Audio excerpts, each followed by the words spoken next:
Mateus, capítulo 22, do versículo 15 ao versículo 22. Todos encontraram? A palavra de Deus diz assim: Então, retirando-se os fariseus, consultaram entre si como surpreenderiam em alguma palavra. Enviaram-lhe discípulos, juntamente com os herodianos, para dizer-lhes: Mestre, sabemos que és verdadeiro e que ensinas o caminho de Deus de acordo com a verdade, sem te importares com quem quer que seja. Porque não olhas a aparência dos homens. Dize-nos, pois, que te parece? É lícito pagar tributo a César ou não? Jesus, porém, conhecendo-nos a malícia, respondeu: Por que me experimentais, hipócritas? Mostrai-me a moeda do tributo. Trouxeram-lhe um denário. E ele lhes perguntou: De quem é essa esfinge, inscrição? Responderam: de César. Então lhe disse: Dai, pois, a César o que é de César, e a Deus o que é de Deus. Ouvindo isto, se admiraram e deixando foram-se. Bem? Assentados.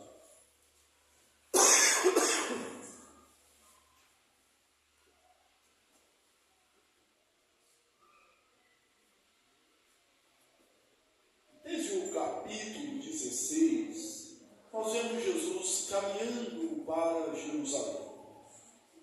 E ele orientou os seus discípulos, ele alertou os seus discípulos de que em Jerusalém ele esperava muitas aflições, que ele sofreria na mão das autoridades religiosas. E nós vemos isso acontecer. Nós vemos esse último dia, melhor dizendo, da última semana de Jesus na terra, pode ser chamado de o dia das perguntas. Começou lá no capítulo anterior, quando perguntaram para Jesus: com que autoridade fazem essas coisas?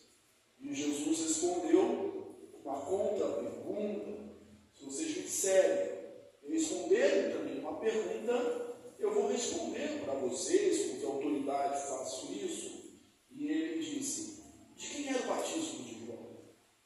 João Batista.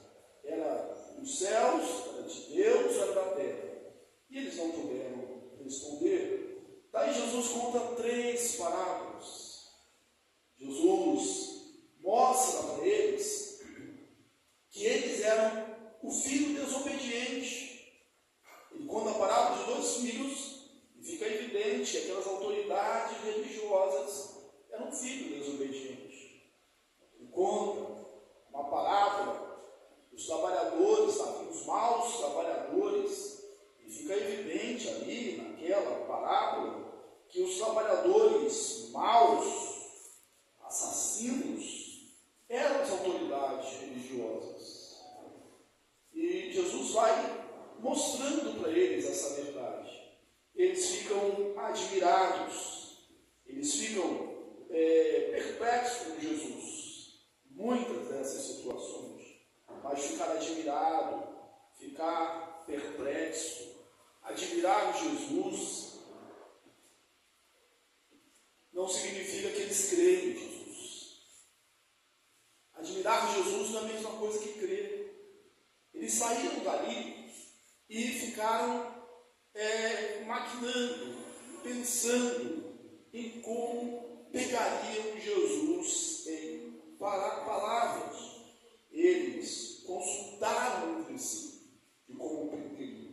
O objetivo era prender Jesus. O objetivo era pegar Jesus em alguma palavra. E aqui acontece uma coisa interessante. fariseus que vão fazer a pergunta para Jesus. Aqui não são os fariseus que vão. O texto diz que os fariseus enviam alguns dos seus discípulos. Eles não vão pessoalmente perguntar a Jesus. A razão não é explícita no texto. Talvez pensasse assim, quem sabe com os mais jovens, quem sabe que com os aprendizes, ele fica um pouco mais vulnerável, ele fica um pouco mais fácil de pegar-se em palavras. Quem sabe com esses discípulos mais jovens, menos experientes, ele fica mais vulnerável, ele cai em uma palavra, ele tropeça. E eles não vão sozinhos. Eles levam consigo, certamente orientados, outros discípulos também, agora dos saduceus. Irmãos, essa é uma parceria improvável. Os herodianos, como era improvável uma parceria entre os fariseus e saduceus. Mas eles se unem contra Jesus. E agora que são os fariseus e os herodianos. Os fariseus eram aqueles ortodoxos. Os fariseus eram aquelas pessoas da lei. E os herodianos, como o nome deixa transparecer, eram os partidários de Herodes. Era o pessoal da situação. Herodes era um rei posto por Roma. Herodes estava ali para cobrar impostos. Era uma terra subjugada. A Palestina era uma terra subjugada. Era uma terra sob domínio dos romanos.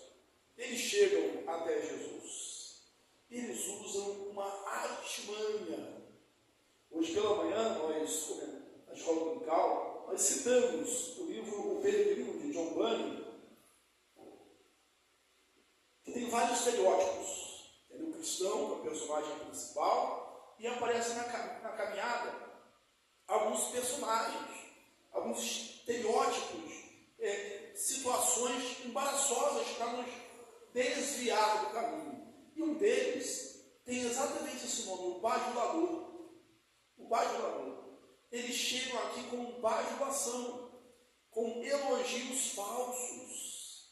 Eles chegam para Jesus tentando conquistar Jesus, quem sabe encher, inflamar o ego de Jesus, para Jesus cair na armadilha, no laço, na caçada que eles estavam empreendendo, que era isso que eles estavam fazendo. Eles não queriam respostas, eles não queriam aprender, eles queriam fazer Jesus cair, e caindo, eles pegariam Jesus em palavras, com o objetivo de prendê-lo e de condená-lo. Olha como eles elogiam. Mestre, sabemos que és verdadeiro, que ensinas o caminho de Deus conforme a verdade, e que não te importas com quem quer que seja, porque não olhas as aparências dos homens. Que elogio, né? Digno de um crente falar isso para Jesus. Tu és verdadeiro. As palavras eram corretas, Jesus era verdadeiro, Jesus ensinava o caminho de Deus conforme a verdade, Jesus não se importava com quem quer que seja, no sentido de não dever nada a ninguém, e de não medir palavras para falar com ninguém. E Jesus olhava não a aparência, mas Jesus olha o coração. Agora, pensa nessas palavras dele, e agora pense na repreensão que Jesus fez. Ora, eles falaram que Jesus era verdadeiro. Jesus não disse que eles eram verdadeiros. Ao contrário, Jesus disse que eles eram ao contrário da verdade, a mentira.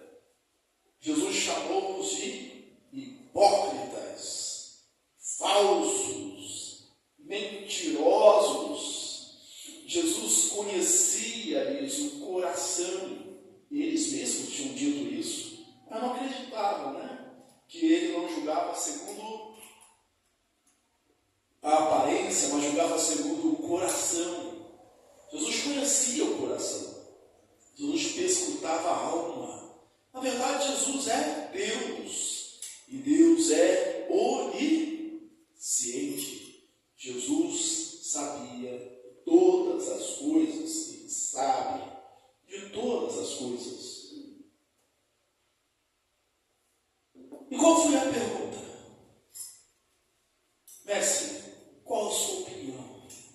Mestre, o que o Senhor pensa? Mestre, o que o Senhor diz sobre pagar tributo a César? É lícito ou não é lícito pagar tributos a César?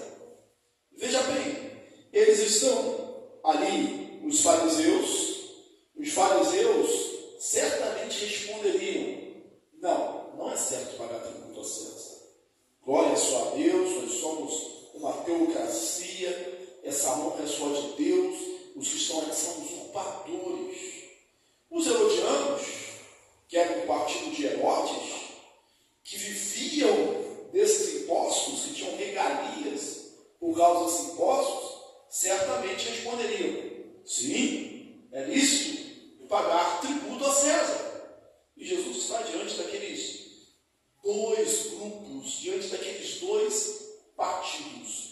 Qualquer resposta que Jesus desse, sim ou não, ele estaria em apuros. Se ele dissesse: não é lícito pagar tributo a César, os herodianos logo iam denunciá-lo e ele seria preso como conspirador, como agitador, como traidor, como um revoltado. Se ele dissesse: sim, é lícito, o povo estava esperando um Messias. O povo estava esperando um Messias que, na concepção deles, seria um libertador de Roma. Seria alguém que libertasse Israel. E aí, se ele respondesse sim, ele perderia o apoio popular, o apoio das pessoas, né, que era o que os fariseus temiam, e por isso não prendiam logo Jesus. Na Palestina naquela época, dominada por Roma, havia alguns impostos, pelo menos 3. E se a gente pudesse falar com eles: olha, vocês eram felizes e não sabiam. Vocês eram felizes e não sabiam, a gente tem mais. Tinha imposto sobre a terra, tinha imposto sobre a renda. Segundo William Barclay, o imposto sobre a renda era de 1%. Mais uma vez a gente podia ir lá e falar assim: olha, vocês eram felizes, não sabiam, mesmo sendo subjugados, dominados. Vocês pagam 1% de imposto. Nós aqui livres, uma democracia, pagamos cerca de 22% de imposto, só no imposto de renda, né? E havia um outro imposto, que era o imposto do recenseamento, um imposto anual pago por cada judeu, mulher de 12 a 65 e homem de 14 a 65 anos, no recenseamento anual. Esse era de um denário. Possivelmente, esse era o imposto que estava falando aqui, porque Jesus pede um denário, ele pede a moeda do imposto. Há um fator político, histórico também, de nós. Havia para os judeus um outro imposto, que não era pago a Roma. Era o imposto de meio ciclo que era pago ao templo. Não é desse imposto que está falando aqui. Mas, para Mateus, talvez ele tenha uma importância nessa narrativa. Por quê? Aquele imposto que Jesus, os fariseus perguntavam: não pagam os seus discípulos o imposto do meio ciclo? E ele manda para Pedro lá pescar um peixe e ter um talento, e ele disse: paga por mim e por dia, depois por tempo. Só que o que está acontecendo? Essa narrativa aconteceu nos dias de Jesus, mas o Evangelho foi escrito por Mateus posteriormente, por volta do ano 80 a 90 depois de Cristo, possivelmente 90. E em 90 não existia mais templo. Jerusalém foi invadida no ano 90, 70, depois de uma revolta dos judeus, e o templo foi destruído. Tito, filho de Vespasiano, botou o templo no chão, matou cerca de 1 milhão de judeus, acabou com a nação de Israel. E agora? Paga o meio ciclo o templo? Sabe o que o César fez? Não, agora esse imposto do meio ciclo que vocês pagavam para o templo, vocês vão pagar para o templo de Júpiter em Roma. Isso era uma afronta para os judeus, isso era humilhados, destruídos, ainda pagariam para sustentar um templo pagão. Não se faz menção, mas Mateus, quando escreve, está vivendo esta época, esse momento. E agora, paga ou não paga? Eles pagavam, irmãos. Pagavam pelas mesmas razões que nós pagamos. Nós somos obrigados a pagar. É um dever. É algo lícito, porque, em tese, isso acontecia em Roma e deve acontecer conosco também, você pagava por proteção, você pagava por segurança, você pagava por estradas, você pagava por tudo aquilo que Roma podia dar, como nós pagamos, né? Se recebemos de volta ou não, aí é outra história, mas a ideia é essa. E aí, Jesus está naquela situação. É lícito ou não é lícito? Sim, desagrada a multidão, desagrada os fariseus, não é lícito, ele seria preso. E aí Jesus sabe, é o Filho de Deus, é o Deus encarnado, nele habita corporalmente a plenitude da divindade. Ele vê, sim, não segundo o coração, mas vê o que está segundo a aparência, mas vê segundo o coração, o que está dentro, o que está na alma. Ele conhece os intentos do coração do homem. Ele pede: traz uma moeda do imposto. É disso que nós estamos falando, não é? Então traga uma moeda do imposto. E era fácil ter um denário ali, porque era a época de pagar o imposto. Todo mundo estava pagando o imposto. Nessa marcha, era fácil trazer uma moeda, e trazem a moeda. Segundo o William Hendricks, agora, no anverso da moeda, de Esfinge e César, escrito assim: Tibério, filho do divino Augusto. E no verso, sumo sacerdote, o sumo pontífice. E Jesus pega aquela moeda e diz: de quem é essa esfinge? De quem é essa cara, essa cabeça que está aqui na moeda? E eles responderam de pronto: de César. De César. E a resposta de Jesus foi então: a César o que é de César, e a Deus o que é de Deus.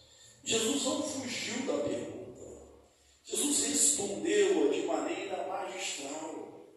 E Jesus deu um ensino para aqueles homens. E deu um ensino também para nós, que devemos sair daqui não só maravilhados, admirados da sua sabedoria, mas com o propósito de cumprir os seus ensinamentos, de sermos aqueles que são ouvintes da palavra e são também praticantes, porque você sabe que aquele que ouve e não pratica é como um homem que foi e edificou a sua casa sobre a areia. Tem a tempestade, cai a chuva, sopram os ventos, dão com ímpeto contra a casa, contra a vida, e ela cai, ela desmorona. É grande a sua ruína. Por quê? Porque não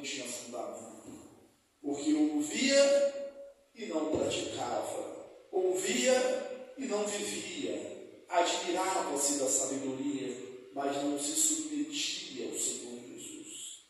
Então sejamos ouvintes e praticantes, porque aquele que ouve e pratica é semelhante a um que foi e edificou a sua casa sobre a rocha. E aí pode vir a mesma chuva, a mesma tempestade, pode soprar os ventos, podem dar com força contra a casa e ela não cai, porque ela está edificada sobre a rocha. De quem é esses filhos? De quem é essa cabeça? De quem é essa cara? De César. Então dá a César o que é de César. Quem cunhou essa moeda? Quem fez essa moeda? Qual a imagem que está nessa moeda? De César. Então dá a César o que é de César. E sabe de uma coisa, irmãos? Nós damos a César, eles davam a César o que é de César. E nós temos facilidade de dar a César o que é de César. Ao mundo, ao governo secular, que lhe pertence, nós damos.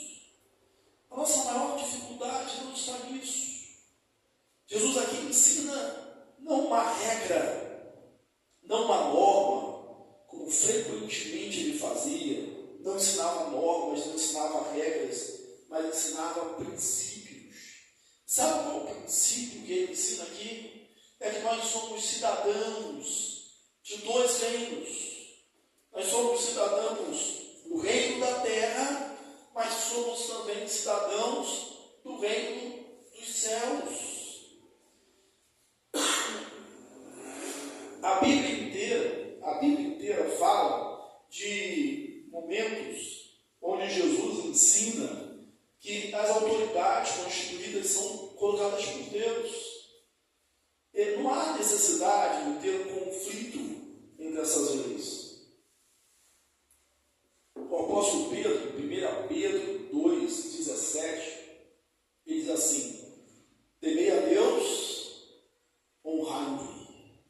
Temei a Deus, honrai o rei. Mas nós não podemos, por fidelidade ao reino da terra, trairmos o reino dos céus. Quando as duas coisas entrarem em conflito, nós somos mais, antes, cidadãos dos céus do que cidadãos da terra. Eu falei que a gente tem facilidade de dar a César o que é de César, mas a resposta de Jesus não foi só essa, foi dar a Deus o que é de Deus. Jesus estava, de certa forma, afrontando César, debaixo ali das barbas dos elogianos.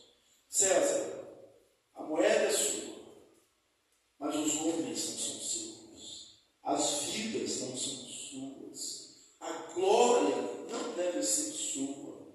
Esse negócio de sumo pontífice, isso não é para você. Esse negócio de César é o Senhor, não é para você. E os cristãos do primeiro século entenderam bem isso e morreram antes de adorar ao imperador. Por quê? Porque entendiam isso: dar a Deus o que é de Deus, a César o que é de César, e a Deus o que é de Deus. Qual a imagem gravada na moeda? César. Mas qual a imagem gravada na sua vida? Qual a imagem gravada em você?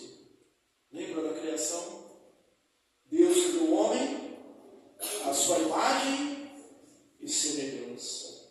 A moeda é de César, mas você é de Deus.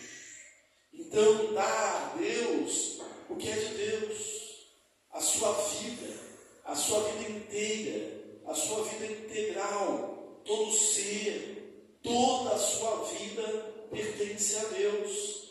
Dá a Deus toda a glória, dá a Deus todo o seu tempo, dá a Deus todos os seus recursos, dá a Deus todos os seus talentos, dá a Deus toda a sua força, dá a Deus toda a sua inteligência, dá a Deus todas as suas habilidades, dá a Deus o que é de Deus. Se a imagem da moeda era a imagem de César, nós somos criados à imagem de Deus. A moeda era a criação de César, mas nós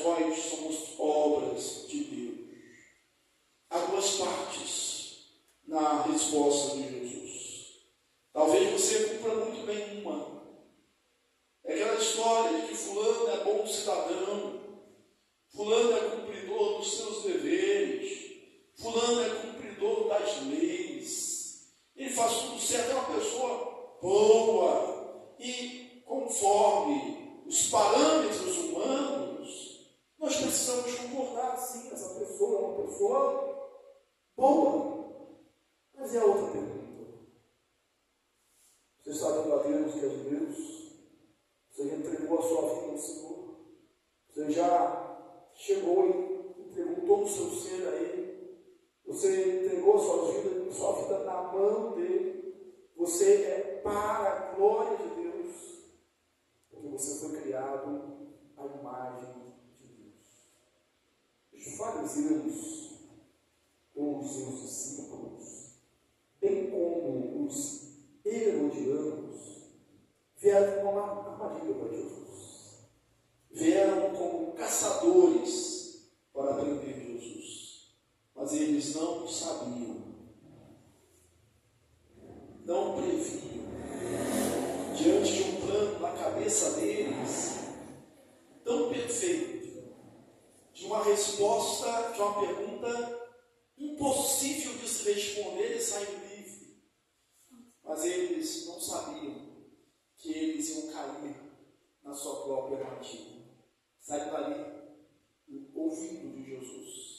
A César, o que é de César?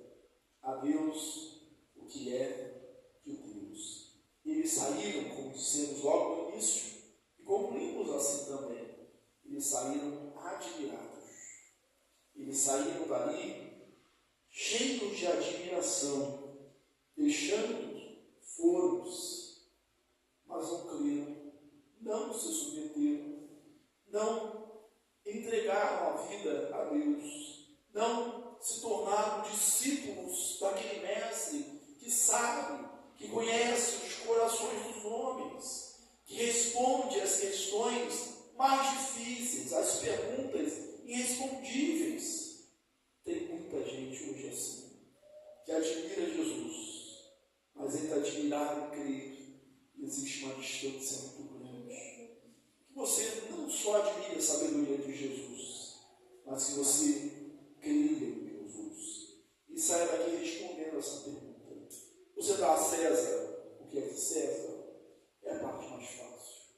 Mas a segunda, você tem dado a Deus o que é de Deus, a totalidade da sua vida, a completude da sua vida, a sua força, a sua energia. Pode lembrar lá do resumo dos mandamentos que Jesus fez. Amarás ao Senhor teu Deus de todo o teu coração. Todo o teu coração é de Jesus. Todo o teu coração de Deus. Amarás ao Senhor teu Deus de toda a tua força. Toda a tua força, toda a tua energia, toda a sua capacidade, todo o seu talento, toda a sua inteligência é de Deus. Você tem dado a Deus o seu coração, toda a sua força, todo o seu entendimento, a sua sabedoria, o que você entende, o que você aprendeu, o que você acumulou, o que você sabe, está a serviço do reino, está a serviço de Deus. O seu coração o segue ali nas Escrituras, nos âmago do ser, das emoções, são todas de Deus. Você tem entregado isso a Deus, aos seus dízimos, por que não dizer as suas ofertas? Trazei todos os dízimos à casa do tesouro, tem sido entregue ao Senhor, a Deus, toda a sua vida, o seu tempo tem sido entregue ao Senhor. Como é difícil, as pessoas hoje dizem, olha, não tem tempo para isso, não tem tempo para aquilo. E quando querem dar uma resposta, assim, saindo pela tangente, assim, se eu tiver um tempinho, eu vou. Quando diz isso, você sabe, já que não vem, não vai comparecer, nem o seu tempo. É de Deus, tem dado isso a Deus. Hoje pela manhã nós perguntamos aqui sobre o estudo da revista da escola dominical, perguntando quem leu. E dissemos o seguinte, olha, você vai demorar 20 minutos apenas para ler. Você entrega a Deus o que é de Deus. Você consegue tirar 20 minutos para ler a revista, para estudar a revista, para ler os textos bíblicos. as referências. O seu tempo é de Deus, não é a César, que é de César. E a Deus, o que é de Deus. Você não pode sair daqui nessa noite sem responder com o seu coração, de maneira sincera, com o seu coração diante de Deus, com sua alma rasgada diante do altar do Senhor. Eu tenho dado